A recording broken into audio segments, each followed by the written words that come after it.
ಶ್ರೀ ಗಣಪತಿ ಶಾರದಾ ಗುರುಭ್ಯೋ ನಮಃ.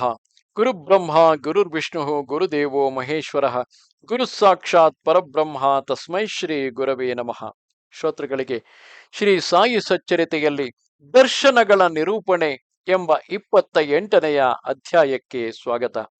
ಶ್ರೀ ಗಣೇಶನಿಗೆ ಪ್ರಣಾಮಗಳು, ಶ್ರೀ ಸರಸ್ವತಿಗೆ ಪ್ರಣಾಮಗಳು, ಶ್ರೀ ಗುರುವಿಗೆ ಪ್ರಣಾಮಗಳು, ಶ್ರೀ ಕುಲದೇವತೆಗೆ ಪ್ರಣಾಮಗಳು, ಶ್ರೀ ಸೀತಾರಾಮಚಂದ್ರನಿಗೆ ಪ್ರಣಾಮಗಳು, ಶ್ರೀ ಸದ್ಗುರು ಸಾಯಿನಾಥನಿಗೆ ಪ್ರಣಾಮಗಳು. ಸಾಯಿಯು ಒಂದು ಸ್ಥಳಕ್ಕೆ ಸೀಮಿತರಲ್ಲ. ಸಾಯಿಯು ಎಲ್ಲ ಸೃಷ್ಟಿಯಲ್ಲಿಯೂ ಬ್ರಾಹ್ಮಣನಿಂದ ಸಣ್ಣ ಕ್ರಿಮಿಗಳವರೆಗೆ ಎಲ್ಲ ಜೀವಿಗಳಲ್ಲಿ, ಇರುವೆ ಮತ್ತು ಸೊಳ್ಳೆಗಳಲ್ಲಿ ಸಹ ಇರುತ್ತಾರೆ.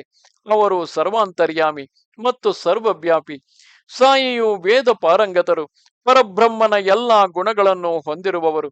ಅವರು ಎರಡರಲ್ಲೂ ಪ್ರಾವೀಣ್ಯತೆ ಹೊಂದಿರುವುದರಿಂದ ಸದ್ಗುರು ಎನ್ನುವುದಕ್ಕೆ ಪೂರ್ಣವಾಗಿ ಹೊಂದಿಕೊಳ್ಳುತ್ತಾರೆ.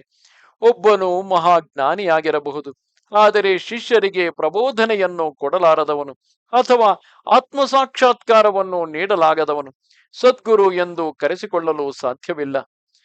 ತಂದೆ ತಾಯಿಯು ಈ ದೇಹಕ್ಕೆ ಜನ್ಮ ನೀಡಬಹುದು, ಸಾವು ಜೀವನವನ್ನು ಹಿಂಬಾಲಿಸುತ್ತದೆ.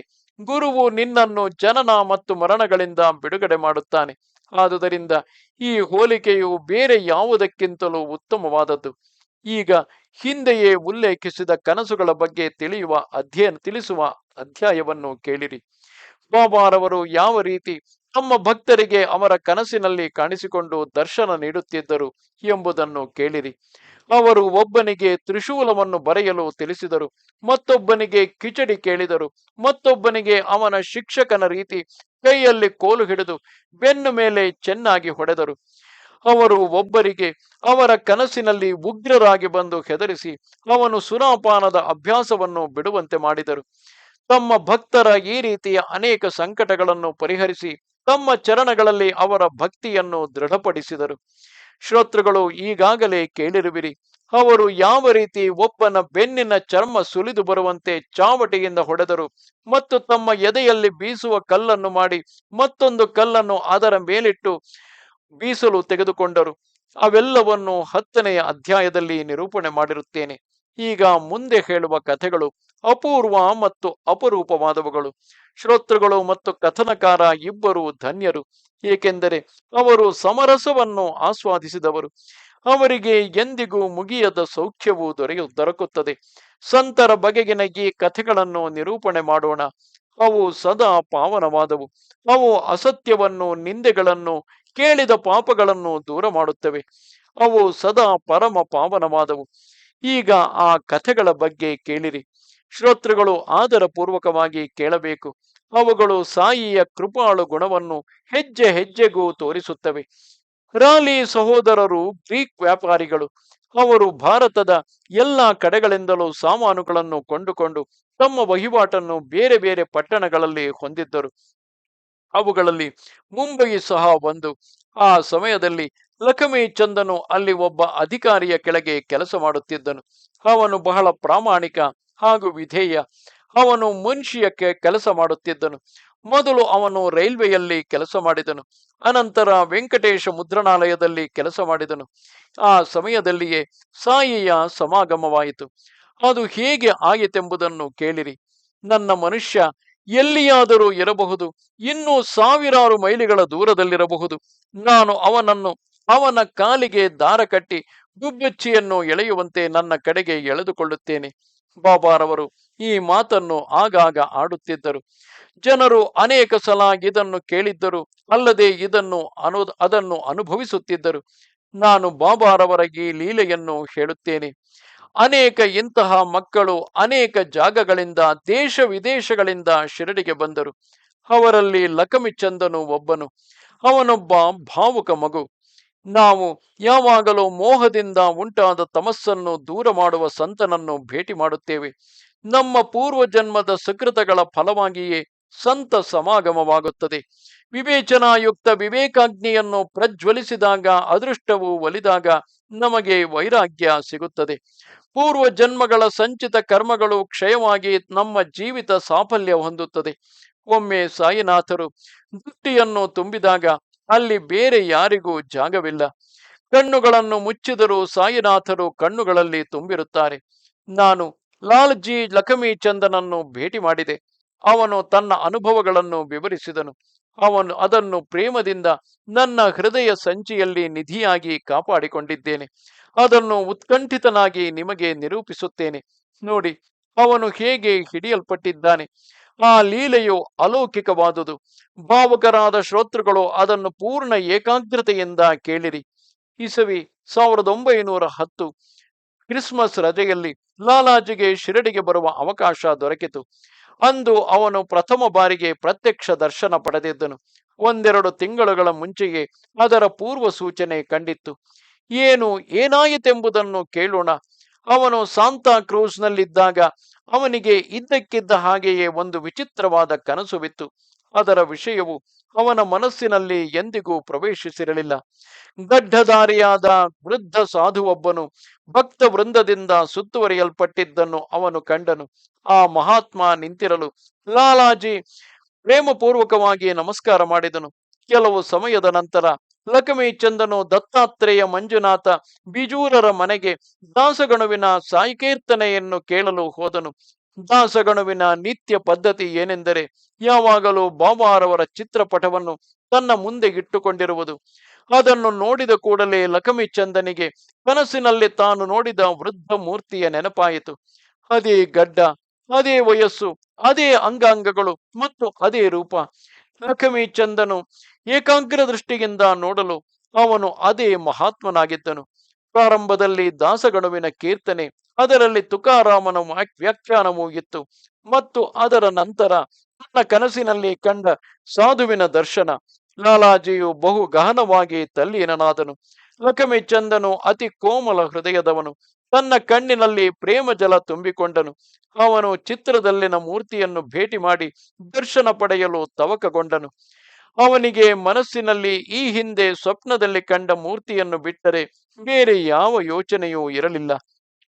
ಅವನ ಚಿತ್ರವನ್ನೇ ಕೀರ್ತನೆಯಲ್ಲಿಯೂ ಭಾವಿಸಿದ್ದನು. ಅವನ ಅಂತರ್ವೃತ್ತಿಯು ಚಿತ್ತದ ಆ ಮೂರ್ತಿಯ ಮೇಲೆಯೇ ನೆಟ್ಟಿತು. ಶಿರಡಿಗೆ ನನ್ನ ಜೊತೆ ಬರುವಂತಹ ಸ್ನೇಹಿತರು ಯಾರಾದರೂ ಸಿಗುವರೆ? ನಾನು ಯಾವಾಗ ಪ್ರತ್ಯಕ್ಷವಾಗಿ ಆ ಸಂತರ ದರ್ಶನ ಮಾಡಿ ನನ್ನ ತಲೆಯನ್ನು ಆ ಸಂತರ ಚರಣಗಳಲ್ಲಿ ಇಡುವೆನು. ಈ ಸಾಧುವಿನ ದರ್ಶನ ಪಡೆಯಲು ಸಾಧ್ಯವೇ? ಅವನ ಪ್ರೀತಿಯ ಆನಂದವನ್ನು ಎಂದಾದರೂ ಅನುಭವಿಸಲು ಸಾಧ್ಯವೇ? ಇದು ಲಕ್ಷ್ಮೀ ಚಂದನ ನಿರಂತರ ವ್ಯಾಕುಲತೆಯಾಗಿತ್ತು. ಖರ್ಚಿಗಾಗಿ ಹಣವನ್ನು ಸಹ ತಯಾರಿಡಬೇಕು. ಅನಂತರ ಮುಂದೇನು ಮಾಡಬೇಕು? ಬೇಗನೆ ದರ್ಶನ ಪಡೆಯುವುದು ಹೇಗೆ? ಏನಾದರೂ ಉಪಾಯವನ್ನು ಹುಡುಕಬೇಕು. ದೇವರು ಸದಾ ಪ್ರೀತಿಗಾಗಿ ಕಾತರನಾಗಿರುತ್ತಾನೆ. ಎಂತಹ ಚಮತ್ಕಾರ ನಡೆಯಿತು ಎಂಬುದನ್ನು ನೋಡಿ. ಅದೇ ರಾತ್ರಿ ಸುಮಾರು 8 ಗಂಟೆಯ ಸಮಯದಲ್ಲಿ ಒಬ್ಬ ಸ್ನೇಹಿತನು ಬಾಗಿಲನ್ನು ತಟ್ಟಿದನು. ಅವನು ಬಾಗಿಲು ತೆರೆದು ನೋಡಿದಾಗ ಅವನ ಸ್ನೇಹಿತ ಶಂಕರರಾವ್ ನಿಂತಿದ್ದನು. ಅವನು ಲಕ್ಷ್ಮೀ ಚಂದನನ್ನು ಶಿರಡಿಗೆ ಹೋಗುವ ಇಚ್ಛೆ ಇದೆಯಾ ಎಂದು ಕೇಳಿದನು. ನಾನು ಕೇಡಗಾಂವ್ಗೆ ನಾರಾಯಣ ಮಹಾರಾಜರ ದರ್ಶನಕ್ಕಾಗಿ ಹೋಗಲು ಯೋಚಿಸಿದ್ದನು. ಆದರೆ ಈಗ ನನಗೆ ಮೊದಲು ಶಿರಡಿಗೆ ಹೋಗುವ ಉತ್ಕಟವಾದ ಆಸೆ ಉಂಟಾಗಿದೆ. ತಮ್ಮ ಆಸೆಗಳನ್ನು ಪೂರೈಸಲು ಪ್ರತಿಯೊಬ್ಬರೂ ಬಹಳ ಪ್ರಯತ್ನ ಪಡಬೇಕು. ಆದರೆ ಅವನು ಯಾವುದಕ್ಕೆ ಕಾಯುತ್ತಿದ್ದನು? ಆ ಅವಕಾಶವು ತಾನೇ ಅವನ ಉಡಿಯಲ್ಲಿ ಬಂದು ಬಿತ್ತು. ಲಕ್ಷ್ಮೀ ಚಂದನಿಗೆ ತನ್ನ ಆನಂದವನ್ನು ತಡೆಯಲಾಗಲಿಲ್ಲ. ಅವನು ತನ್ನ ದಾಯಾದಿಯಿಂದ 15 ರೂಪಾಯಿಗಳನ್ನು ಕೇಳಿ ತಂದನು. ಶಂಕರರಾವ್ ಸಹ ಅದನ್ನೇ ಮಾಡಿದನು. ಅವರು ಹೊರಡುವ ತಯಾರಿ ನಡೆಸಿದರು. ಅವರು ಇಬ್ಬರು ತಮ್ಮ ತಮ್ಮ ಚೀಲಗಳನ್ನು ತೆಗೆದುಕೊಂಡು ಹೊರಡಲು ಸಿದ್ಧರಾದರು. ಅವರು ಇಬ್ಬರು ಸಮಯಕ್ಕೆ ಸರಿಯಾಗಿ ಟಿಕೆಟುಗಳನ್ನು ತೆಗೆದುಕೊಂಡು ರೈಲನ್ನು ಹತ್ತಿದರು. ಶಂಕರರಾವನು ಒಳ್ಳೆಯ ಭಜನೆಗಳ ಗಾಯಕನಾಗಿದ್ದನು. ಇಬ್ಬರು ರೈಲಿನಲ್ಲಿ ಭಜನೆಗಳನ್ನು ಹಾಡಿದರು. ಲಕ್ಷ್ಮೀ ಚಂದನು ಕುತೂಹಲಕ್ಕಾಗಿ ಮಾರ್ಗದಲ್ಲಿ ರಸ್ತೆಯ ಬಗ್ಗೆ ವಿಚಾರಿಸುತ್ತಿದ್ದನು. ಅವನು ಯಾರಾದರೂ ಶಿರಡಿಗೆ ಹೋಗುವವರನ್ನು ಭೇಟಿಯಾದಾಗ ಸಂತೋಷವನ್ನು ವ್ಯಕ್ತಪಡಿಸಿ ನಮಸ್ಕಾರ ಮಾಡಿ ಹೇಳುತ್ತಿದ್ದನು, ಸಾಯಿಬಾಬಾರವರ ಮಹಿಮೆಯನ್ನು ನಿಮ್ಮ ಅನುಭವದ ಪ್ರಮಾಣದಲ್ಲಿ ತಿಳಿಸಿರಿ. ಸಾಯಿಬಾಬಾ ಒಬ್ಬ ಮಹಾನ್ ಸಂತರು ಮತ್ತು ನಗರದಲ್ಲಿ ಅವರ ಹೆಸರು ವಿಖ್ಯಾತವಾಗಿದೆ. ನಿಮ್ಮ ಕೆಲವು ವೈಯಕ್ತಿಕ ಅನುಭವಗಳನ್ನು ಸ್ಪಷ್ಟವಾಗಿ ಹೇಳಿರಿ ಎಂದು ಕೇಳುತ್ತಿದ್ದರು. ರೈಲಿನ ಬೋಗಿಯಲ್ಲಿ 4 ಜನ ಮುಸ್ಲಿಮರು ಇದ್ದರು.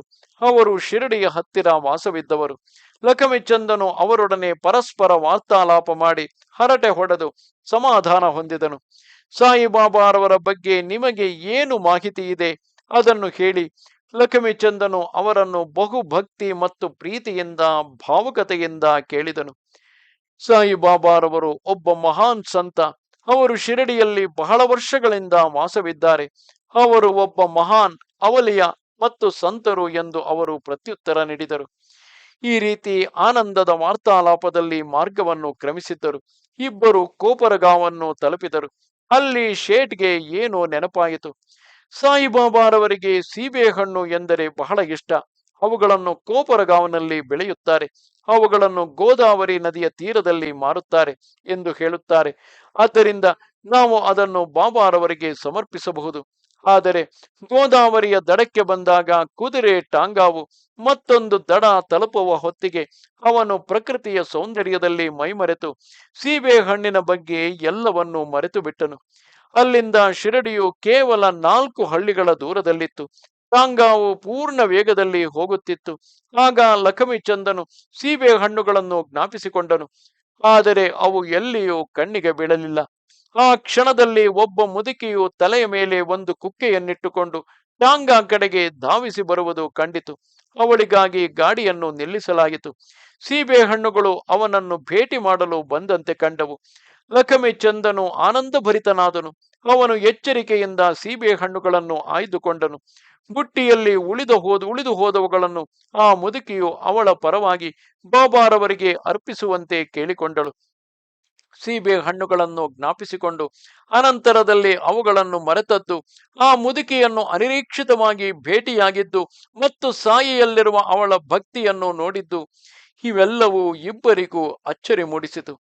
ಆರಂಭದಲ್ಲಿ ನಾನು ಒಬ್ಬ ಮುದುಕನನ್ನು ಕನಸಿನಲ್ಲಿ ಕಂಡೆನು. ಅನಂತರ ಕೀರ್ತನೆಯ ಸಮಯದಲ್ಲಿ ಅವನ ಎದುರಾದೆ. ಈ ಮುದುಕಿಯು ಅವನ ಬಂಧುವಾಗಿರಬೇಕು. ಈ ರೀತಿ ಲಕ್ಷ್ಮೀಚಂದನು ಮನಸ್ಸಿನಲ್ಲಿಯೇ ಊಹಿಸಿದನು.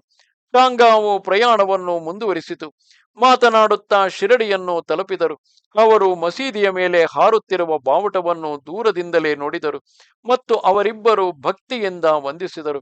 ಅವರು ಪೂಜೆಗೆ ಬೇಕಾದ ಸಾಮಗ್ರಿಗಳನ್ನೆಲ್ಲ ತೆಗೆದುಕೊಂಡು ಮಸೀದಿಗೆ ಕೂಡಲೇ ಹೊರಟರು. ಸಾಯಿ ದರ್ಶನ ಮಾಡಿ ಆನಂದ ಚಿತ್ತರಾದರು. ಅಂಗಳದ ಪ್ರವೇಶ ದ್ವಾರದಿಂದ ಪ್ರವೇಶಿಸಿ ಬಾಬಾರವರ ಸ್ವರೂಪವನ್ನು ದೂರದಿಂದ ನೋಡುತ್ತಲೇ ಅವರು ಆಳವಾದ ಗದ್ಗದ ಸ್ಥಿತಿಯಲ್ಲಿದ್ದರು. ಇಚ್ಛಿತ ಮೂರ್ತಿಯ ದರ್ಶನ ಮಾಡಿ ಲಕ್ಷ್ಮೀಚಂದನು ಪೂರ್ಣವಾಗಿ ತಲ್ಲೀನನಾದನು. ಅವನು ಹಸಿವೆಯನ್ನು ಬಾಯಾರಿಕೆಯನ್ನು ಮರೆತನು ಮತ್ತು ಸ್ವಾನಂದದ ಸ್ಥಿತಿಯಲ್ಲಿದ್ದನು. ತನ್ನ ಕೈಗಳಲ್ಲಿ ನಿರ್ಮಲವಾದ ಜಲವನ್ನು ತೆಗೆದುಕೊಂಡು ಅವನು ಬಾಬಾರವರ ಚರಣ ಕಮಲಗಳನ್ನು ತೊಳೆದನು ಮತ್ತು ಅರ್ಘ್ಯ ಪಾದ್ಯಗಳಿಂದ ವಿಧಿಪೂರ್ವಕವಾಗಿ ಪೂಜೆ ಸಲ್ಲಿಸಿದನು. ಅನಂತರ ಅವನು ಬಾಳೆಹಣ್ಣು ಮತ್ತು ಶ್ರೀಫಲ ಅಂದರೆ ತೆಂಗಿನಕಾಯಿ ಇವುಗಳನ್ನು ಅರ್ಪಿಸಿದನು. ನಂತರ ಧೂಪ, ದೀಪ, ತಾಂಬೂಲ, ದಕ್ಷಿಣೆಗಳನ್ನು ಅರ್ಪಿಸಿದನು. ಮಾನಸ ಪ್ರದಕ್ಷಿಣೆಯನ್ನು ಮಾಡಿದನು. ಪುಷ್ಪಹಾರವನ್ನು ಸಮರ್ಪಿಸಿ ಅವರ ಚರಣಗಳ ಹತ್ತಿರ ಕುಳಿತುಕೊಂಡನು. ಲಕ್ಷ್ಮೀಚಂದನು ಪ್ರೀತಿಯ ಭಕ್ತನಾಗಿದ್ದು ಗುರುಕೃಪೆಯ ಆನಂದದಲ್ಲಿ ಮುಳುಗಿದ್ದನು. ಸಾಯಿಯ ಚರಣ ಕಮಲಗಳನ್ನು ಪಡೆದು ಅವನ ಮನಸ್ಸು ದುಂಬಿಯ ರೀತಿಯಲ್ಲಿ ಅವುಗಳ ಸುತ್ತಲಾರಂಭಿಸಿತು. ಅನಂತರ ಬಾಬಾರವರು ಮಾತನಾಡಲು ಅಂದರೆ ಹಿಂದಿ ಭಾಷೆಯಲ್ಲಿ ಮಾತನಾಡಲು ಪ್ರಾರಂಭಿಸಿದರು.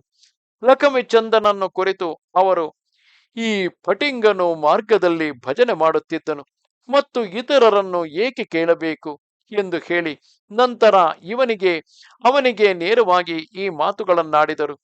ಎಲ್ಲವನ್ನೂ ನಿನ್ನ ಕಣ್ಣುಗಳಿಂದ ನೋಡಬೇಕು, ಮತ್ತೊಬ್ಬರನ್ನು ಏಕೆ ಕೇಳಬೇಕು? ಕನಸು ಸತ್ಯವೋ ಇಲ್ಲವೋ ನಿನ್ನ ವಿಚಾರಕ್ಕೆ ನೀನೇ ತೀರ್ಮಾನಕ್ಕೆ ಬರಬೇಕು. ಮಾರವಾಡಿಯ ಹತ್ತಿರ ಹಣವನ್ನು ಸಾಲ ಮಾಡಿ ದರ್ಶನಕ್ಕೆ ಬರುವ ಅವಶ್ಯಕತೆ ಏನಿತ್ತು? ನಿನ್ನ ಹೃದಯದ ಆಸೆ ಈಗ ತೃಪ್ತಿಯಾಯಿತೆ. ಈ ಮಾತುಗಳನ್ನು ಕೇಳಿದವರೆಲ್ಲರೂ ಆಶ್ಚರ್ಯಚಕಿತರಾದರು. ಲಕ್ಷ್ಮೀಚಂದನು ಮನಸ್ಸಿನಲ್ಲಿಯೇ ಪರಮಾಶ್ಚರ್ಯ ಹೊಂದಿದನು. ತಾನು ಮಾಡಿದ ವಿಚಾರಣೆಯ ಬಗ್ಗೆ, ಮಾರ್ಗದಲ್ಲಿ ನಡೆದಿರುವುದರ ಬಗ್ಗೆ ಬಾಬಾರವರಿಗೆ ಹೇಗೆ ಗೊತ್ತಾಯಿತು ಎಂದು ಅಚ್ಚರಿಯಾಯಿತು. ತಾನು ಮನೆಯಲ್ಲಿ ಕನಸು ಕಂಡೆ, ರೈಲಿನಲ್ಲಿ ಭಜನೆ ಮಾಡಿದೆ, ಇವುಗಳ ಬಗ್ಗೆ ಬಾಬಾರವರಿಗೆ ತಿಳಿದದ್ದು ಹೇಗೆ? ಅಂತರ್ಜ್ಞಾನವನ್ನು ಅರಿಯುವುದು ಅದೆಷ್ಟು ಆಶ್ಚರ್ಯಕರವಾದದ್ದು! ಅವರಿಗೆ ಇದು ತಿಳಿದಿದೆ. ದರ್ಶನದ ಉತ್ಕಂಠತೆಯಲ್ಲಿ ನಾನು ಹಣವನ್ನು ಸಾಲ ಮಾಡಿ ತಂದೆ. ಹಣದ ಕೊರತೆ ಇದ್ದುದರಿಂದ ಪೂರ್ತಿ ಖರ್ಚಿಗೆ ಹಣ ಬೇಕಾಗಿದ್ದುದರಿಂದ ತರಬೇಕಾಯಿತು. ಲಖಮಿ ಚಂದನು ಪರಮಾಶ್ಚರ್ಯ ಹೊಂದಿದನು ಮತ್ತು ಸುತ್ತಲೂ ನೆರೆದಿದ್ದ ಭಕ್ತರೆಲ್ಲರೂ ಸಹ ಅಚ್ಚರಿ ಹೊಂದಿದರು. ಎಲ್ಲರ ಮನೋದುಂಬಿಗಳು ಬಾಬಾರವರ ಚರಣ ಕಮಲಗಳನ್ನು ಸುತ್ತುವರಿದಿದ್ದವು. ಬಾಬಾರವರ ಜ್ಞಾನವು ಊಹೆಗೆ ಮೀರಿದ್ದು, ತರ್ಕಾತೀತವಾದದ್ದು ಎಂದು ಎಲ್ಲರೂ ಆಶ್ಚರ್ಯಚಕಿತರಾದರು.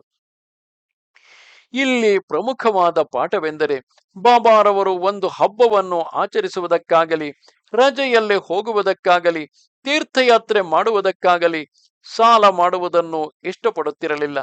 ಅದು ಹಾಗಿರಲಿ, ಎಲ್ಲ ಭಕ್ತರ ಜೊತೆಯಲ್ಲಿ ಲಖಮಿಚಂದನು ಸಾಠೇವಾಡೆಗೆ ಹೋದನು. ಮಧ್ಯಾಹ್ನದ ಸಮಯದಲ್ಲಿ ಅವನು ಮನಸ್ಸಿನಲ್ಲಿ ಆನಂದಭರಿತನಾಗಿ ಊಟಕ್ಕೆ ಕುಳಿತನು. ಆ ಸಮಯದಲ್ಲಿ ಕೆಲವು ಭಕ್ತರು ಸಂಜಾ ಅಂದರೆ ಶಿರಾವನ್ನು ಬಾಬಾರವರ ಪ್ರಸಾದವಾಗಿ ತೆಗೆದುಕೊಂಡು ಬಂದರು. ಅದನ್ನು ಎಲ್ಲರಿಗೂ ಸ್ವಲ್ಪ ಹಂಚಿದರು. ಊಟದೆಲೆಯ ಮೇಲೆ ಬಡಿಸಿದರು. ಅವನು ಇದನ್ನು ಸೇವಿಸಿ ಅತ್ಯಂತ ತೃಪ್ತನಾದನು. ಮಾರನೆಯ ದಿನ ಊಟದ ಸಮಯದಲ್ಲಿ ಲಾಲಾಜಿಯು ಸಂಜವನ್ನು ಜ್ಞಾಪಿಸಿಕೊಂಡನು. ಆದರೆ ಅದು ಪ್ರತಿನಿತ್ಯ ಸಿಗುತ್ತಿರಲಿಲ್ಲ. ಆದ್ದರಿಂದ ಅವನು ಅದನ್ನು ಮತ್ತೆ ಪಡೆಯಲು ಉತ್ಸುಕನಾದನು. ಆದರೆ ಮಾರನೆಯ ದಿನ ಅಲ್ಲೊಂದು ಅಚ್ಚರಿಯು ಕಾದಿತ್ತು. ಸಾಯಿ ಮಹಾರಾಜರು ಅವನ ಅತೃಪ್ತ ವಾಸನೆಯನ್ನು ಪೂರೈಸಿದ್ದರು. ನೋಡಿ ಯಾವ ರೀತಿ ಅವರು ಅದನ್ನು ಏರ್ಪಡಿಸಿದ್ದರು.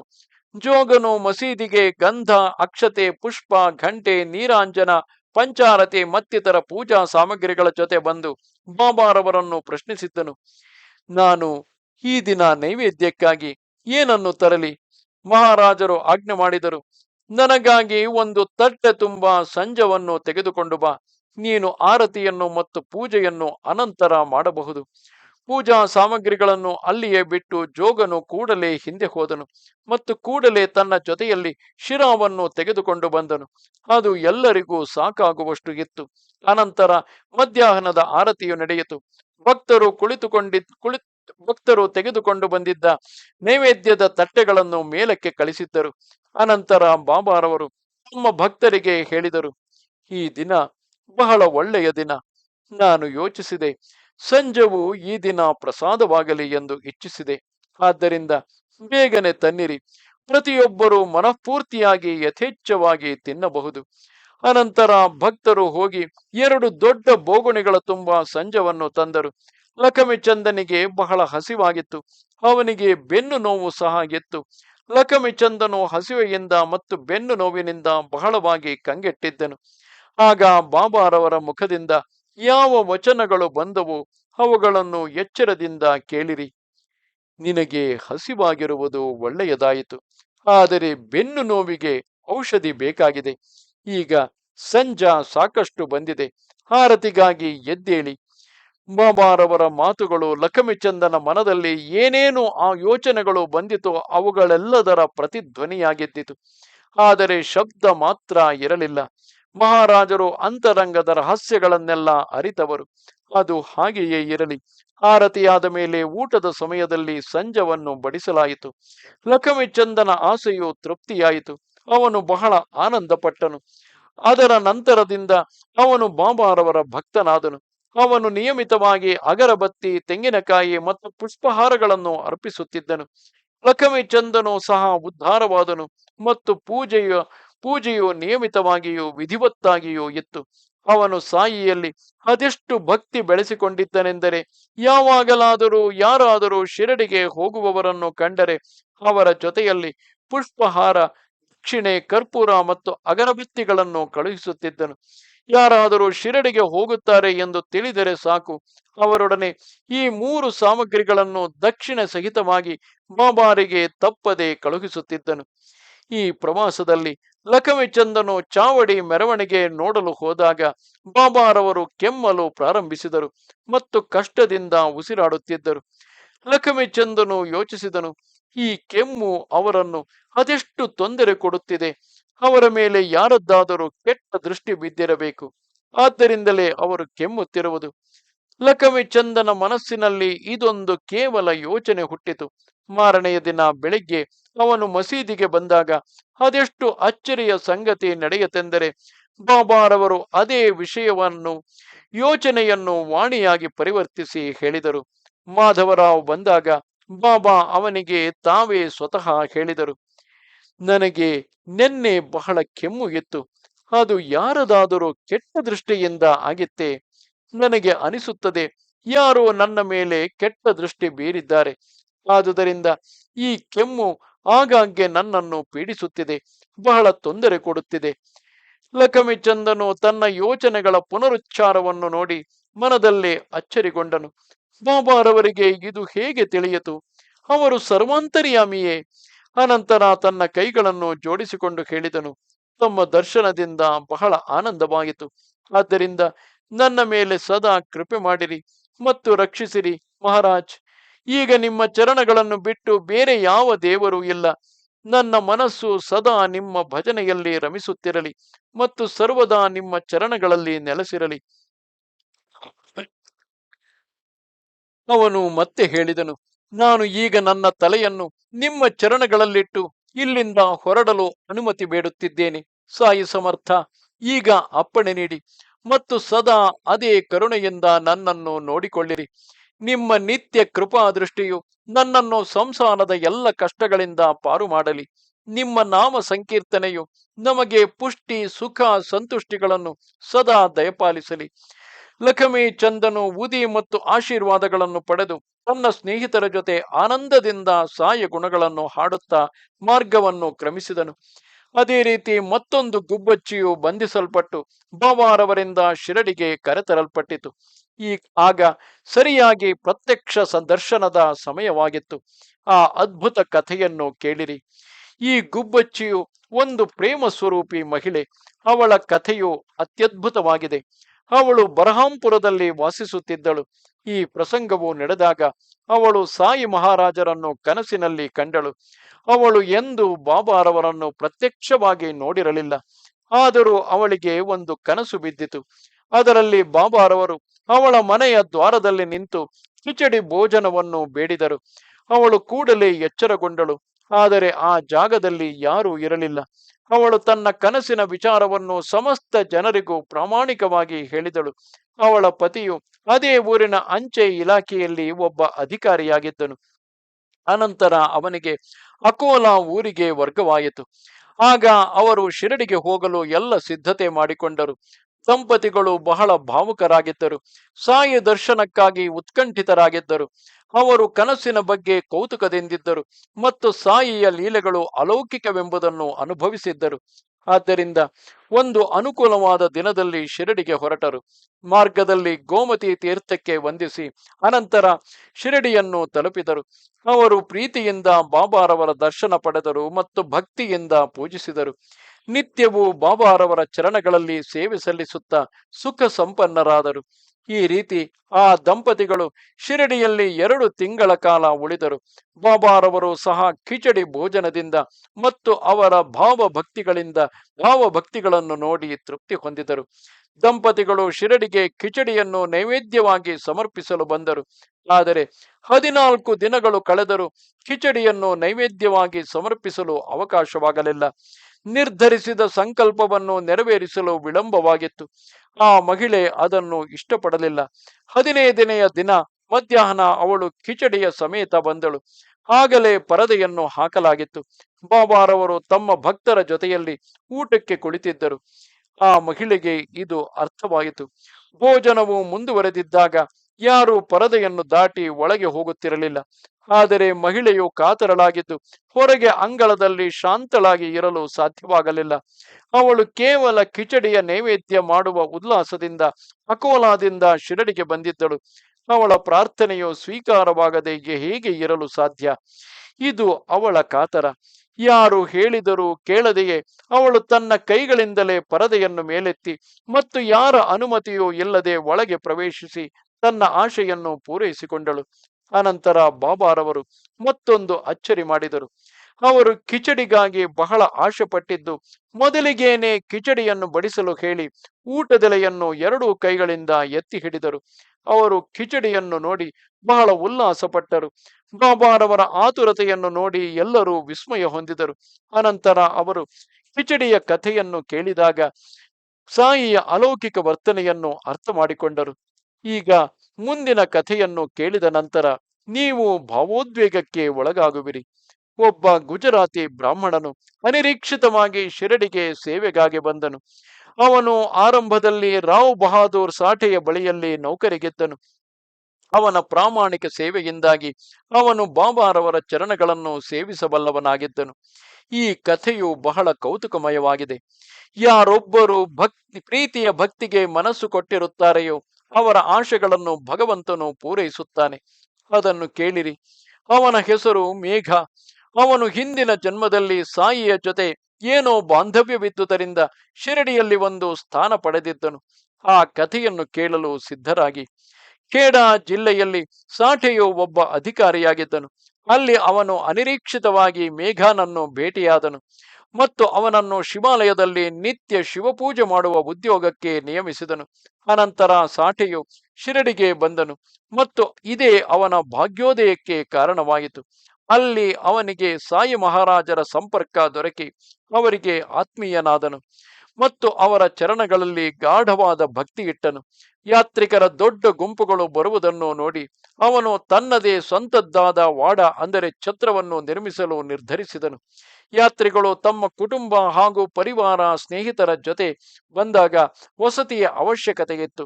ಅನಂತರ ಅವನು ಹಳ್ಳಿಯ ಮುಖಂಡರನ್ನು ಭೇಟಿ ಮಾಡಿ ಬಾಬಾರವರು ಆರಂಭದಲ್ಲಿ ಪ್ರಕಟಗೊಂಡ ಜಾಗವನ್ನು ತನ್ನ ಸ್ವಾಧೀನಕ್ಕೆ ತೆಗೆದುಕೊಂಡನು.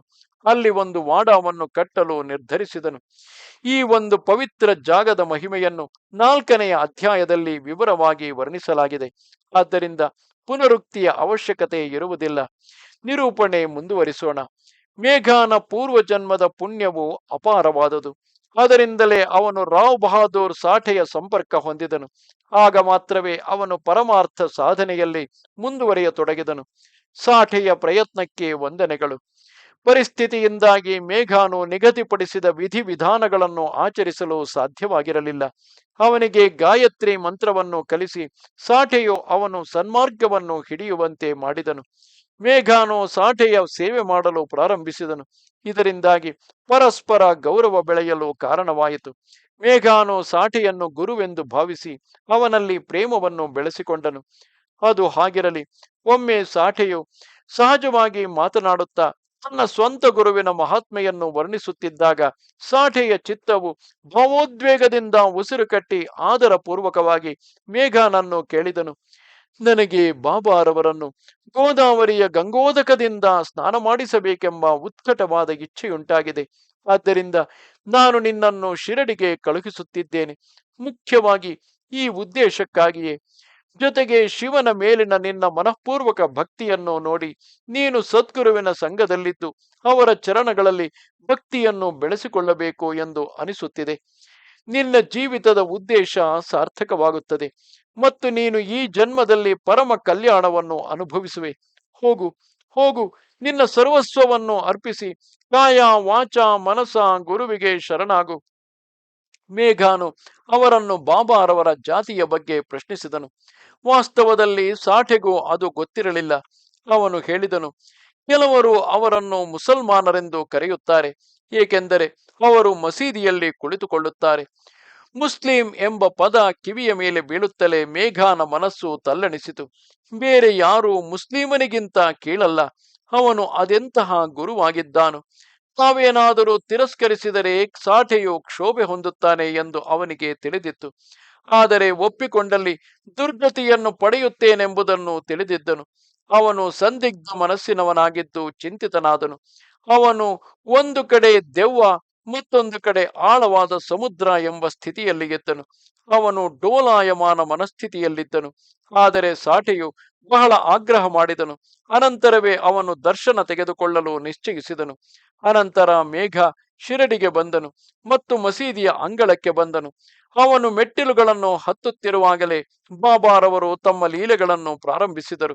ಅವರು ಕೋಪದಿಂದ ಉಗ್ರ ಸ್ವರೂಪ ಧರಿಸಿ ಕೈಯಲ್ಲಿ ಒಂದು ಕಲ್ಲನ್ನು ಎತ್ತಿ ಹಿಡಿದು ಹೇಳಿದರು, ಎಚ್ಚರ, ನಿನ್ನ ಪಾದಗಳನ್ನೇನಾದರೂ ಮೆಟ್ಟಿಲುಗಳ ಮೇಲಿಟ್ಟರೆ ನೋಡು, ಈ ಜಾಗದಲ್ಲಿ ಒಬ್ಬ ಮುಸ್ಲಿಮನು ವಾಸವಾಗಿದ್ದಾನೆ.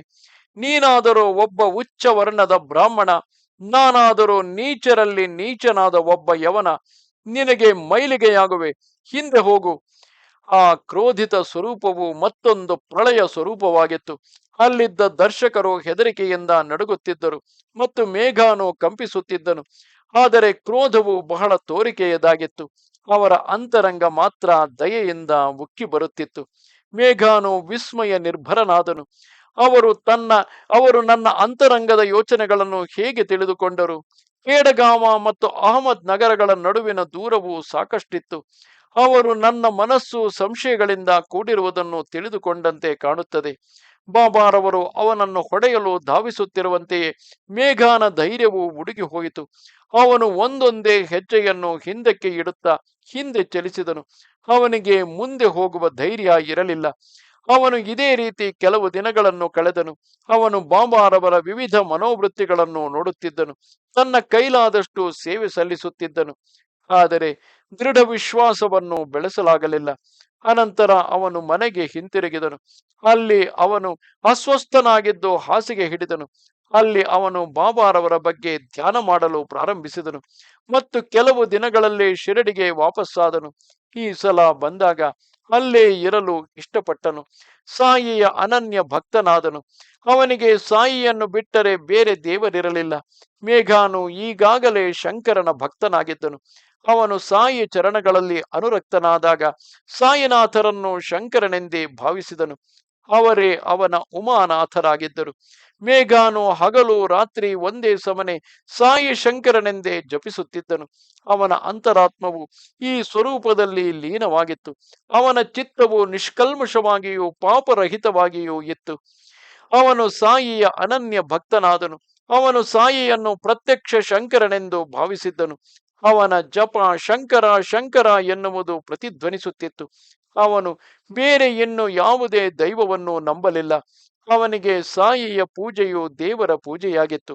ಸಾಯಿಯು ಅವನಿಗೆ ಗಿರಿಜಾರಮಣ. ಈ ದೃಷ್ಟಿಕೋನವು ಅವನ ಮನಸ್ಸಿನಲ್ಲಿ ಬೇರೂರಿ ನಿಂತು ಮೇಘಾನು ಸದಾ ಪ್ರಸನ್ನ ಚಿತ್ತನಾಗಿರುತ್ತಿದ್ದನು. ಶಂಕರನಿಗೆ ಬಿಲ್ವಪತ್ರೆಗಳೆಂದರೆ ಇಷ್ಟ. ಆದರೆ ಶಿರಡಿಯಲ್ಲಿ ಬಿಲ್ವ ಮರಗಳು ಇರಲಿಲ್ಲ. ಆದುದರಿಂದ ಮೇಘಾನು 1.5 ಕೋಸ ದೂರ ಹೋಗಬೇಕಾಯಿತು. ಹಾಗೆ ಈ ಪತ್ರೆಗಳನ್ನು ಅರ್ಪಿಸುವ ಆಸೆಯನ್ನು ಪೂರೈಸಿದನು. ಅವನಿಗೆ 1 ಅಥವಾ 2 ಕೋಸು ದೂರ ಏನೇನೂ ಅಲ್ಲ. ಅವನು ಬಿಲ್ವಪತ್ರೆಗಾಗಿ ಬೆಟ್ಟವನ್ನು ದಾಟಲು ಸಿದ್ಧನಾಗಿದ್ದನು. ಏಕೆಂದರೆ ಅವನು ಪೂಜೆ ಮಾಡುವುದಕ್ಕಾಗಿ ಈ ಆಶೆಯನ್ನು ಪೂರೈಸಿದ್ದನು. ಅವನು ಈ ರೀತಿ ಆಗಬೇಕೆಂದು ಆಸೆ ಪಟ್ಟಿದ್ದನು. ಅವನು ಬಹಳ ದೂರದಿಂದ ಬಿಲ್ವವನ್ನು ತೆಗೆದುಕೊಂಡು ಬರುತ್ತಿದ್ದನು. ಅವನು ಎಲ್ಲ ಪೂಜಾ ಸಾಮಗ್ರಿಗಳನ್ನು ಒಟ್ಟು ಮಾಡುತ್ತಿದ್ದನು. ಅನಂತರ ಹಳ್ಳಿಯ ಎಲ್ಲ ದೇವತೆಗಳನ್ನು ಒಂದೊಂದಾಗಿ ಪೂಜಿಸುತ್ತಿದ್ದನು. ಅವನು ಎಲ್ಲದಕ್ಕೂ ಯಥಾವಿಧಿ ಮಾಡುತ್ತಿದ್ದನು. ಅದರ ನಂತರ ಅವನು ಕೂಡಲೇ ಮಸೀದಿಗೆ ಬರುತ್ತಿದ್ದನು. ಪ್ರೀತಿಯಿಂದ ಬಾಬಾರವರ ಆಸನಕ್ಕೆ ನಮಸ್ಕರಿಸಿ ಪಾದ ಸ್ಪರ್ಶ ಮಾಡಿ ನಂತರ ಪಾದ ತೊಳೆದು ಪಾದ ತೀರ್ಥವನ್ನು ಸ್ವೀಕರಿಸುತ್ತಿದ್ದನು. ಮೇಘಾನ ಮುಂದಿನ ಕಥೆಗಳು ಕೇಳಲು ಆನಂದವನ್ನು ಉಂಟು ಮಾಡುತ್ತವೆ. ಅವು ಸಾಯಿಯ ಸರ್ವವ್ಯಾಪಕತ್ವವನ್ನು ತೋರಿಸುತ್ತವೆ ಮತ್ತು ಗ್ರಾಮ ದೇವತೆಗಳ ಬಗೆಗಿನ ಗೌರವವನ್ನು ತೋರಿಸುತ್ತವೆ. ಮೇಘಾನು ಶಿರಡಿಯಲ್ಲಿ ಇರುವವರೆಗೆ ಅವನು ಮಧ್ಯಾಹ್ನದ ಆರತಿಯನ್ನು ನಿತ್ಯವೂ ಬೆಳಗುತ್ತಿದ್ದನು. ಆದರೆ ಅದರ ಮುಂಚೆ ಹಳ್ಳಿಯ ಎಲ್ಲಾ ಗ್ರಾಮ ದೇವತೆಗಳನ್ನು ಪೂಜಿಸಿ ನಂತರ ಮಸೀದಿಗೆ ತೆರಳುತ್ತಿದ್ದನು. ಇದು ಅವನ ನಿತ್ಯ ಕ್ರಮವಾಗಿತ್ತು. ಆದರೆ ಒಂದು ದಿನ ಈ ಅನುಕ್ರಮವು ಮುರಿದು ಹೋಯಿತು. ಅಂದು ಅವನು ಎಷ್ಟೇ ಪರಿಶ್ರಮ ಪಟ್ಟರೂ ಖಂಡೋಬಾನ ಪೂಜೆಯನ್ನು ಮಾಡಲಾಗಲಿಲ್ಲ. ಅವನು ಪೂಜೆ ಮಾಡಲು ಪ್ರಯತ್ನಿಸಿದನು. ಆದರೆ ಎಷ್ಟು ಪ್ರಯತ್ನ ಪಟ್ಟರೂ ಮಂದಿರದ ಬಾಗಿಲು ತೆಗೆಯಲು ಆಗಲಿಲ್ಲ. ಆದುದರಿಂದ ಅವನು ಅದನ್ನು ಬಿಟ್ಟು ಮಸೀದಿಗೆ ಆರತಿ ಮಾಡಲು ಬಂದನು. ಆ ಕ್ಷಣದಲ್ಲಿ ಬಾಬಾರವರು ಅವನಿಗೆ ಹೇಳಿದರು, ಈ ದಿನ ನಿನ್ನ ಪೂಜೆಯಲ್ಲಿ ಖಂಡವಾಗಿದೆ. ನೀನು ಎಲ್ಲಾ ದೇವತೆಗಳನ್ನು ಪೂಜೆ ಮಾಡಿರುವೆ. ಆದರೆ ಒಂದು ಮಾತ್ರ ಪೂಜೆಯಾಗದೆ ಉಳಿದುಕೊಂಡಿದೆ. ಹೋಗು ಮತ್ತು ಅದನ್ನು ಮಾಡು. ಅನಂತರ ಇಲ್ಲಿಗೆ ಬಾ. ಮೇಘ ಉತ್ತರಿಸಿದನು, ಬಾಗಿಲು ಬೀಗ ಹಾಕಿತ್ತು. ನಾನು ಎಷ್ಟೇ ಪ್ರಯತ್ನಿಸಿದರೂ ತೆಗೆಯಲು ಆಗಲಿಲ್ಲ. ಆದುದರಿಂದ ಆ ಪೂಜೆಯನ್ನು ಬಿಡಲೇಬೇಕಾಯಿತು. ಬಾಬಾ ಹೇಳಿದರು, ಹೋಗು ನೋಡು, ಬಾಗಿಲು ತೆರೆದಿದೆ. ಮೇಘ ಕೂಡಲೇ ಹೊರಟನು. ಒಂದು ಕ್ಷಣವನ್ನು ವ್ಯರ್ಥ ಮಾಡದೆ ಹೋದಾಗ ಆ ಮಾತುಗಳು ಸರಿಯಾಗಿದ್ದುದು ಕಂಡು ಬಂದಿತು. ಅವನು ಖಂಡೇರಾಯನನ್ನು ಪೂಜಿಸಿದನು. ಮೇಘಾನ ಕಸಿವಿಸಿಯೂ ದೂರವಾಯಿತು. ಅನಂತರ ಬಾಬಾರವರು ಮೇಘಾನಿಗೆ ತಮ್ಮ ಪೂಜೆ ಮಾಡಲು ಅನುವು ಮಾಡಿಕೊಟ್ಟರು. ಅನಂತರ ಅವನು ಅತ್ಯಂತ ಆದರಪೂರ್ವಕವಾಗಿ ಗಂಧ, ಹೂವು ಮತ್ತಿತರೆ ಅಷ್ಟೋಪಚಾರಗಳಿಂದ ಪೂಜೆ ಮಾಡಿದನು. ಅವನು ಯಥಾಶಕ್ತಿ ದಕ್ಷಿಣೆ, ಪುಷ್ಪಹಾರ, ಹಣ್ಣು ಇವುಗಳನ್ನು ಸಮರ್ಪಿಸಿದನು. ಒಂದು ಮಕರ ಸಂಕ್ರಾಂತಿಯ ದಿವಸ ಅವನು ಬಾಬಾರವರಿಗೆ ಚಂದನದ ಅಭ್ಯಂಗ ಮಾಡಿಸಿ ಅನಂತರ ಗೋದಾವರಿ ನೀರಿನಿಂದ ಸ್ನಾನ ಮಾಡಿಸಬೇಕೆಂದು ಮನಸ್ಸಿನಲ್ಲಿಯೇ ಅಂದುಕೊಂಡನು. ಅವನು ಬಾಬಾರವರನ್ನು ಅಪ್ಪಣೆಗಾಗಿ ಒತ್ತಾಯಪಡಿಸಿದನು. ಆಗ ಬಾಬಾ ಹೇಳಿದರು, ಹೋಗು, ನಿನ್ನ ಇಚ್ಛೆಯಂತೆ ಮಾಡು. ಅದರಿಂದ ಕೂಡಲೇ ಮೇಘಾನು ಒಂದು ಖಾಲಿ ತಾಮ್ರದ ಪಾತ್ರೆ ತೆಗೆದುಕೊಂಡು ನೀರಿಗಾಗಿ ಹೊರಗೆ ಹೋದನು. ಬೆಳಗಿನ ಜಾವದಲ್ಲಿ ಸೂರ್ಯೋದಯಕ್ಕೆ ಮೊದಲೇ ಮೇಘಾನು ಖಾಲಿ ತಾಮ್ರದ ಬಿಂದಿಗೆ ತೆಗೆದುಕೊಂಡು ಛತ್ರಿ ಮತ್ತು ಚಪ್ಪಲಿಗಳಿಲ್ಲದೇನೆ ಗೋದಾವರಿಯಿಂದ ನೀರು ತರಲು ಹೊರಟನು. ಪೂರ್ತಿ ಮಾರ್ಗವು ಹೋಗಲು ಮತ್ತು ಬರಲು ಸುಮಾರು 8 ಕೋಸಗಳಷ್ಟಿತ್ತು. ಈ ಮಾರ್ಗವನ್ನು ಕ್ರಮಿಸಲು ಆಗುವ ಕಷ್ಟ ಮತ್ತು ಅದರ ಆಯಾಸ ಅದೆಷ್ಟು ಎಂಬುದರ ಬಗೆಗಿನ ಆಲೋಚನೆಯು ಸುಳಿಯಲೂ ಇಲ್ಲ. ಮೇಘಾನಿಗೆ ಅದರ ಬಗ್ಗೆ ಇದರ ಬಗ್ಗೆ ಯಾವ ಚಿಂತೆಯೂ ಇರಲಿಲ್ಲ. ಅವನು ಬಾಬಾರವರ ಅನುಜ್ಞೆ ಪಡೆಯಲು ಹೊರಟಿದ್ದನು. ಯಾವಾಗ ದೃಢ ನಿಶ್ಚಯವಿರುವುದು ಆಗ ಯಾವುದೇ ಕಾರ್ಯ ಮಾಡಲು ತುಂಬಾ ಉಲ್ಲಾಸಕರವಾಗಿರುತ್ತದೆ. ಅವನು ಗಂಗೋದಕದಿಂದ ಸಾಯಿಗೆ ಸ್ನಾನ ಮಾಡಿಸಲು ಆಲೋಚನೆ ಮಾಡಿದಾಗ ಅವನಿಗೆ ಅದರ ಕಠಿಣ ಶ್ರಮ ಹಾಗೂ ಆಯಾಸದ ಕಲ್ಪನೆಯೇ ಇರಲಿಲ್ಲ. ಅವನ ದೃಢವಾದ ಶ್ರದ್ಧೆಯೇ ಒಂದು ಪ್ರಮಾಣವಾಗಿತ್ತು. ಅದು ಹಾಗಿರಲಿ. ಅವನು ನೀರನ್ನು ತೆಗೆದುಕೊಂಡು ಬಂದು ದೊಡ್ಡದಾದ ತಾಮ್ರದ ಹಂಡೆಯಲ್ಲಿ ಸುರಿದನು. ಅವನು ಬಾಬಾರವರನ್ನು ಸ್ನಾನಕ್ಕಾಗಿ ಏಳಬೇಕೆಂದು ಆಗ್ರಹ ಮಾಡಲಾರಂಭಿಸಿದನು. ಆದರೆ ಅವರು ಒಪ್ಪಲಿಲ್ಲ. ಮಧ್ಯಾಹ್ನದ ಆರತಿಯು ಮುಗಿಯಿತು. ಜನರೆಲ್ಲರೂ ತಮ್ಮ ತಮ್ಮ ಮನೆಗಳಿಗೆ ಹಿಂತಿರುಗಿದರು. ಸ್ನಾನದ ಸಕಲ ಸಿದ್ಧತೆಗಳನ್ನು ಮಾಡಲಾಗಿದೆ ಮತ್ತು ಈಗಾಗಲೇ ಮಧ್ಯಾಹ್ನವಾಗಿದೆ ಎಂದು ಮೇಘ ಹೇಳಿದನು.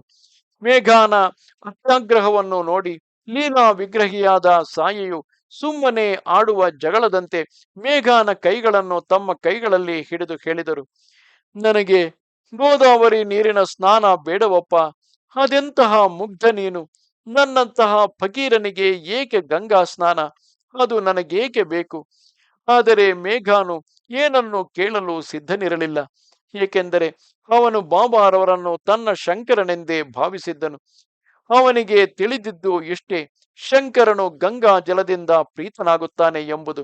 ಅವನು ಹೇಳಿದನು, ಬಾಬಾ, ಈ ದಿನ ಮಕರ ಸಂಕ್ರಾಂತಿಯ ದಿನ. ಶಂಕರನಿಗೆ ಗಂಗಾಜಲದಿಂದ ಸ್ನಾನ ಮಾಡಿಸಿದರೆ ಅವನು ಸುಪ್ರಸನ್ನನಾಗುತ್ತಾನೆ. ಅನಂತರ ಅವನ ಪ್ರೀತಿ ಮತ್ತು ಹಠಮಾರಿತ್ವದ ನಿರ್ಣಯವನ್ನು ಪರಿಗಣಿಸಿ ಬಾಬಾ ಹೇಳಿದರು, ನಿನ್ನ ಕೆಲಸವನ್ನು ಮುಗಿಸು. ಮೇಘಾನು ಶುದ್ಧವಾದ ಅಂತರಂಗವುಳ್ಳವನಾಗಿದ್ದರಿಂದ ಒಪ್ಪಿದನು. ಈ ರೀತಿ ಹೇಳಿ ಅವರು ಎದ್ದು ಸ್ನಾನಕ್ಕಾಗಿ ಇಟ್ಟಿದ್ದ ಕುಳ್ಳಗಿರುವ ಸ್ಟೂಲಿನ ಮೇಲೆ ಕುಳಿತುಕೊಂಡರು. ಅವರು ತಮ್ಮ ತಲೆಯನ್ನು ಮುಂದಕ್ಕೆ ಬಗ್ಗಿಸಿ ಹೇಳಿದರು, ಒಂದು ಸ್ವಲ್ಪ ನೀರನ್ನು ಹಾಕು. ಎಲ್ಲ ಅಂಗಗಳಿಗಿಂತಲೂ ಶಿರವು ಅತಿ ಪ್ರಧಾನವಾದುದು. ಅದರ ಮೇಲೆ ಸ್ವಲ್ಪ ನೀರನ್ನು ಸಿಂಪಡಿಸು. ಅದು ಪೂರ್ಣ ಸ್ನಾನ ಮಾಡಿದಂತೆಯೇ. ಅಷ್ಟಕ್ಕಾದರೂ ಒಪ್ಪಿಕೊ. ಅದನ್ನು ಮಾಡಲು ಒಪ್ಪಿಕೊಂಡು ಮೇಘಾನು ಕಲಶವನ್ನು ಎತ್ತಿಕೊಂಡನು. ಅವನು ಪ್ರೇಮದಿಂದ ಭಾವೋನ್ಮತ್ತನಾಗಿ ಆ ನೀರನ್ನು ತಲೆಯ ಮೇಲೆ ಸುರಿಯುವಾಗ ಅವನು ಹರಗಂಗೆ ಎಂದು ಜೋರಾಗಿ ಕೂಗುತ್ತಾ ಪೂರ್ತಿಯಾಗಿ ಖಾಲಿ ಮಾಡಿದನು ಮತ್ತು ಪೂರ್ಣ ದೇಹದ ಮೇಲೆ ಸುರಿದನು. ಮೇಘಾನು ಅತ್ಯಂತ ಆನಂದದಲ್ಲಿದ್ದನು. ನನ್ನ ಶಂಕರನು ಸಚೇಲ ಅಂದರೆ ವಸ್ತ್ರ ಸಹಿತವಾಗಿ ಸ್ನಾನ ಮಾಡಿದನು ಎಂದು ಹೇಳುತ್ತಾ ಖಾಲಿಯಾದ ಬಿಂದಿಗೆಯನ್ನು ಕೆಳಗಿಟ್ಟನು. ಆದರೆ ಅವನು ನೋಡಿದಾಗ ಬಹಳವಾಗಿ ಅಚ್ಚರಿಗೊಂಡನು. ಅವನು ನೀರನ್ನು ಪೂರ್ತಿಯಾಗಿ ದೇಹದ ಮೇಲೆ ಸುರಿದಿದ್ದರೂ ಸಹ ಕೇವಲ ತಲೆ ಮಾತ್ರ ಒದ್ದೆಯಾಗಿತ್ತು. ಇತರ ಅಂಗಾಂಗಗಳೆಲ್ಲವೂ ಸ್ವಲ್ಪವೂ ತೇವವಾಗಿಲ್ಲದೆ ಒಣಗಿಯೇ ಇತ್ತು. ಅವರ ಬಟ್ಟೆಗಳ ಮೇಲೆ ಒಂದು ತೊಟ್ಟು ನೀರು ಇರಲಿಲ್ಲ. ಮೇಘಾನ ಮಿಥ್ಯಾಭಿಮಾನವು ನುಚ್ಚು ನೂರಾಯಿತು. ಹತ್ತಿರ ಇದ್ದವರೆಲ್ಲರೂ ಅತ್ಯಂತ ವಿಸ್ಮಿತರಾದರು. ಈ ರೀತಿ ಶ್ರೀ ಸಾಯಿಯು ತಮ್ಮ ಭಕ್ತರ ಅತಿ ಪ್ರೀತಿಯ ಅಭಿರುಚಿಗಳನ್ನು ಸಂಪೂರ್ಣಗೊಳಿಸುತ್ತಿದ್ದರು. ನಿನ್ನ ಮನದಲ್ಲಿ ನನಗೆ ಸ್ನಾನ ಮಾಡಿಸಬೇಕೆನ್ನಿಸಿತು. ಹೋಗು, ನಿನ್ನ ಇಚ್ಛೆಯನ್ನು ಪೂರೈಸಿಕೊ.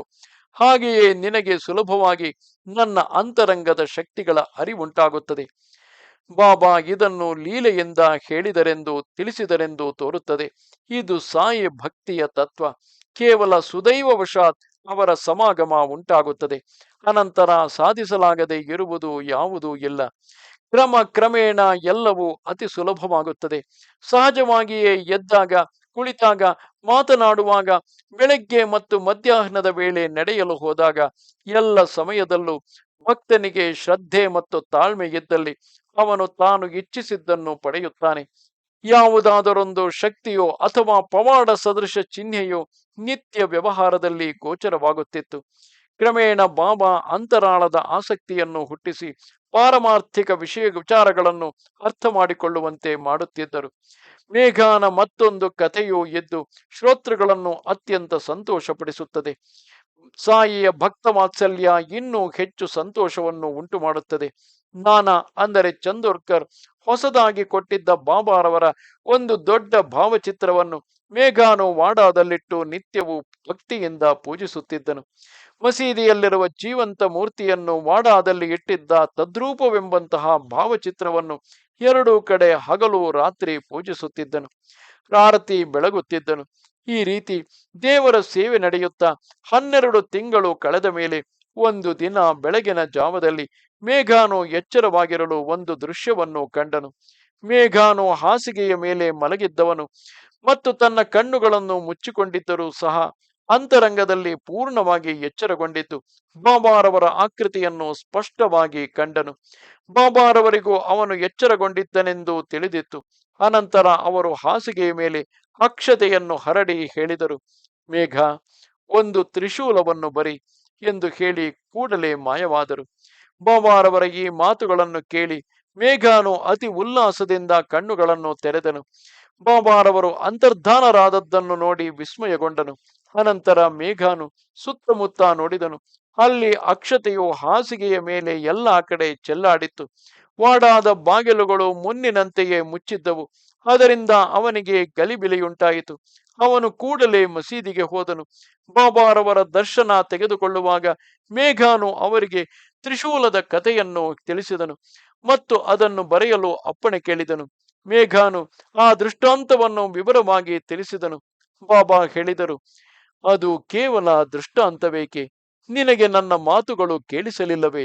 ನಾನು ನಿನಗೆ ಒಂದು ತ್ರಿಶೂಲವನ್ನು ಬರೆಯಲು ಹೇಳಿದೆ. ನೀನೇನು ನನ್ನ ಮಾತುಗಳನ್ನು ಕೇವಲ ದೃಷ್ಟಾಂತವೆಂದು ಕರೆಯಲು ಪ್ರಯತ್ನಿಸುತ್ತಿರುವೆಯಾ? ನನ್ನ ಮಾತುಗಳು ಯಾವಾಗಲೂ ಭಾರಿಯಾಗಿರುತ್ತವೆ ಮತ್ತು ಒಂದು ಅಕ್ಷರವು ಖಾಲಿ ಇರುವುದಿಲ್ಲ. ಮೇಘ ಉತ್ತರಿಸಿದನು, ನಾನು ಸಹ ಮೊದಲು ನೀವು ನನ್ನನ್ನು ಎಚ್ಚರಿಸಿದಿರಿ ಎಂದೇ ತಿಳಿದಿದ್ದೆನು. ಆದರೆ ಒಂದೇ ಒಂದು ಬಾಗಿಲು ಸಹ ತೆರೆದಿಲ್ಲ. ಆದ್ದರಿಂದಲೇ ನನ್ನ ಅನುಭವ ಬೇರೆಯೇ ಆಗಿತ್ತು. ಬಾಬಾರವರ ಈ ಉತ್ತರವನ್ನು ಕೇಳಿ, ನಾನು ಪ್ರವೇಶಿಸಲು ಯಾವ ದ್ವಾರವೂ ಬೇಕಿಲ್ಲ. ನನಗೆ ಯಾವುದೇ ಆಕಾರವಾಗಲಿ ವಿಸ್ತಾರವಾಗಲಿ ಇಲ್ಲ. ನಾನು ಸದಾ ಸರ್ವತ್ರ ಇರುತ್ತೇನೆ. ಯಾರು ತನ್ನ ಭಾರವನ್ನು ನನ್ನ ಮೇಲೆ ಹೊರಿಸುತ್ತಾರೋ ಮತ್ತು ನನ್ನಲ್ಲಿ ಒಂದಾಗಿರುವನೋ ನಾನು ಅವನ ಎಲ್ಲ ವ್ಯಾಪಾರಗಳನ್ನು ಸೂತ್ರಧಾರನಂತೆ ನಡೆಸುತ್ತೇನೆ. ಅದು ಹಾಗಿರಲಿ. ಮುಂದಿನ ಅತ್ಯದ್ಭುತ ನಿರೂಪಣೆಯು ತ್ರಿಶೂಲದ ಉದ್ದೇಶವನ್ನು ತಿಳಿಸುವಂತಹುದನ್ನು ಅತ್ಯಂತ ಸಾವಧಾನದಿಂದ ಶ್ರೋತೃಗಳು ಆಲಿಸಬೇಕು. ಅದರ ಸಂಬಂಧವು ಸ್ಪಷ್ಟವಾಗುತ್ತದೆ. ಒಂದು ಕಡೆ ಮೇಘಾನು ಹಿಂತಿರುಗಿದನು ಮತ್ತು ಗೋಡೆಯ ಮೇಲೆ ತ್ರಿಶೂಲವನ್ನು ಬರೆಯಲು ಪ್ರಾರಂಭಿಸಿದನು. ವಾಡಾದಲ್ಲಿದ್ದ ಬಾಬಾ ಅವರ ಚಿತ್ರದ ಹತ್ತಿರ ಬರೆದನು. ಅವನು ಕೆಂಪು ಬಣ್ಣದಲ್ಲಿ ತ್ರಿಶೂಲದ ಹೊರನಕ್ಷೆಯನ್ನು ಬರೆದನು. ಮಾರನೆಯ ದಿನ ಪುಣೆಯ ರಾಮದಾಸಿ ಎಂಬ ಭಕ್ತನೊಬ್ಬನು ಮಸೀದಿಗೆ ಬಂದನು. ಅವನು ಬಾಬಾರವರಿಗೆ ಪ್ರೀತಿಯಿಂದ ನಮಸ್ಕಾರ ಮಾಡಿ ಅವರಿಗೆ ಒಂದು ಶಿವಲಿಂಗವನ್ನು ಅರ್ಪಿಸಿದನು. ಆಗಲೇ ಮೇಘಾನು ಅಲ್ಲಿಗೆ ಬಂದನು ಮತ್ತು ಬಾಬಾರವರಿಗೆ ಸಾಷ್ಟಾಂಗ ಪ್ರಣಾಮ ಮಾಡಿದನು. ಬಾಬಾ ಹೇಳಿದರು, ಶಂಕರನು ಇಲ್ಲಿಗೆ ಬಂದಿದ್ದಾನೆ. ಈಗ ಅವನನ್ನು ನೀನು ನೋಡಿಕೊ. ತ್ರಿಶೂಲದ ದೃಷ್ಟಾಂತವಾದ ಮೇಲೆ ಈ ರೀತಿ ಲಿಂಗವನ್ನು ಸ್ವೀಕರಿಸಿದ ಮೇಘಾನು ತಟಸ್ಥನಾಗಿ ಲಿಂಗವನ್ನು ದೃಷ್ಟಿಸಿ ನೋಡತೊಡಗಿದನು ಮತ್ತು ಪ್ರೇಮದಿಂದ ಗದ್ಗದಿತನಾದನು. ಕಾಕಾ ಸಾಹೇಬ ದೀಕ್ಷಿತನು ಸಹ ಲಿಂಗದ ಮತ್ತೊಂದು ಅಪೂರ್ವವಾದ ಅನುಭವವನ್ನು ಪಡೆದನು. ಶ್ರೋತೃಗಳು ಆದರಪೂರ್ವಕವಾಗಿ ಎಲ್ಲವನ್ನೂ ಕೇಳಿರಿ. ಸಾಯಿ ಚರಣಗಳಲ್ಲಿ ತಮ್ಮ ಭಕ್ತಿಯು ಇನ್ನೂ ದೃಢವಾಗುತ್ತದೆ. ಮೇಘಾನು ಲಿಂಗದ ಸಹಿತ ಮಸೀದಿಗೆ ಹೊರಟಾಗಲೇ ದೀಕ್ಷಿತನು ವಾಡೆಯಲ್ಲಿ ಸ್ನಾನಾನಂತರ ಭಗವಂತನ ನಾಮಸ್ಮರಣೆಯಲ್ಲಿ ಸಂಪೂರ್ಣವಾಗಿ ಮಗ್ನನಾಗಿದ್ದನು. ತನ್ನ ದೇಹವನ್ನು ಶುದ್ಧವಾದ ಒಗೆದ ವಸ್ತ್ರದಿಂದ ಒರೆಸಿಕೊಳ್ಳುತ್ತಾ ತಲೆಗೆ ಒಂದು ಟವಲನ್ನು ಸುತ್ತಿಕೊಂಡು ಅವನು ಒಂದು ಕಲ್ಲಿನ ಮೇಲೆ ಸಾಯಿ ಸ್ಮರಣೆ ಮಾಡುತ್ತಾ ನಿಂತುಕೊಂಡಿದ್ದನು. ಅವನು ನಿತ್ಯ ನಿಯಮಾಭ್ಯಾಸದಂತೆ ತನ್ನ ತಲೆಯನ್ನು ವಸ್ತ್ರದಿಂದ ಆಚ್ಛಾದಿಸಿ ಭಗವಂತನ ನಾಮಸ್ಮರಣೆ ಮಾಡುತ್ತಿದ್ದನು. ಅವನಿಗೆ ಆಗ ಲಿಂಗ ದರ್ಶನವಾಯಿತು. ದೀಕ್ಷಿತನು ಯೋಚಿಸಿದನು, ನನಗೆ ಈ ದಿನ ಲಿಂಗದ ದರ್ಶನ ಏಕೆ ಆಯಿತು? ಭಗವನ್ ನಾಮಸ್ಮರಣೆ ಮಾಡುವಾಗ ಆಗಿದೆ ಎಂದು ಆಶ್ಚರ್ಯಪಟ್ಟನು. ಮೇಘ ಸುಪ್ರಸನ್ನನಾಗಿ ಸಮ್ಮುಖದಲ್ಲಿಯೇ ಇದ್ದನು. ಮೇಘ ಹೇಳಿದನು, ನೋಡು ಕಾಕ, ಬಾಬಾರವರು ಕೊಟ್ಟಿರುವ ಲಿಂಗದ ಕಡೆ ನೋಡು. ಕಾಕಾನು ವಿಸ್ಮಯಗೊಂಡು ಈ ವಿಶೇಷವಾದ ಲಿಂಗವನ್ನು ನೋಡಿ ಸಂತಸ ಹೊಂದಿದನು. ಕೆಲವೇ ಕ್ಷಣಗಳ ಹಿಂದೆ ತನ್ನ ಧ್ಯಾನದಲ್ಲಿ ದರ್ಶನವಾದ ಲಿಂಗದ ಅದೇ ರೂಪ, ರೇಖೆ, ಆಕಾರ, ಲಕ್ಷಣಗಳು ಇರುವಂತಹ ಲಿಂಗವಾಗಿತ್ತು. ದೀಕ್ಷಿತನು ಮನದಲ್ಲೇ ಸುಖಿಸಿದನು. ಅದು ಹಾಗಿರಲಿ. ಅನಂತರ ತ್ರಿಶೂಲವನ್ನು ಬರೆದುದು ಪೂರ್ಣವಾದ ನಂತರ ಸಾಯಿಯು ಮೇಘಾನಿಂದ ಆ ಚಿತ್ರದ ಹತ್ತಿರ ಲಿಂಗವನ್ನು ಸ್ಥಾಪಿಸಿದರು. ಮೇಘಾನು ಶಂಕರನನ್ನು ಪೂಜಿಸಲು ಇಷ್ಟಪಟ್ಟಿದ್ದರಿಂದ ಅವನಿಗೆ ಶಿವಲಿಂಗವನ್ನು ಪ್ರದಾನ ಮಾಡಿದರು. ಸಾಯಿಯು ಅವನ ಭಕ್ತಿಯನ್ನು ದೃಢಗೊಳಿಸಿದರು. ಸಾಯಿಯ ವಿಧಾನಗಳು ಇಷ್ಟು ಅದ್ಭುತ ನಿರೂಪಣೆಗಳಾಗಿದ್ದವು. ಈ ತರಹದ ಕಥೆಗಳು ಕೇವಲ ಒಂದೇ ಒಂದು ಇದೆಯೇ? ಅಸಂಖ್ಯಾತ ಕಥೆಗಳನ್ನು ನಾನು ನಿರೂಪಿಸಬಹುದು. ಆದರೆ ಈ ಪುಸ್ತಕವು ಅತ್ಯಂತ ವಿಸ್ತಾರವಾಗುತ್ತದೆ. ಆದ್ದರಿಂದ ನಾನು ಶ್ರೋತೃಗಳ ಕ್ಷಮೆ ಬೇಡುತ್ತೇನೆ. ಆದರೂ ನೀವು ಶ್ರೋತೃಗಳು ಬಹಳ ಉತ್ಸುಕರಾಗಿರುವಿರಿ. ಮುಂದಿನ ಅಧ್ಯಾಯದಲ್ಲಿ ನಾನು ಮತ್ತೊಂದು ಕಥೆಯನ್ನು ಹೇಳುತ್ತೇನೆ. ನೀವು ಸಾಯಿಯ ಅದ್ಭುತವನ್ನು ನೋಡುವಿರಿ. ಮತ್ತೆ ಅದು ಇನ್ನೂ ಹೆಚ್ಚಾಗಿ ಏಕೈಕವಾಗಿದೆ. ಹೇಮಾದ ಪಂತನು ಸಾಯಿಗೆ ಶರಣಾಗುತ್ತಾನೆ ಮತ್ತು ಜನರು ಸಾಯಿ ಚರಿತ್ರೆಯನ್ನು ಆಲಿಸುವಂತೆ ಮಾಡುತ್ತಾನೆ.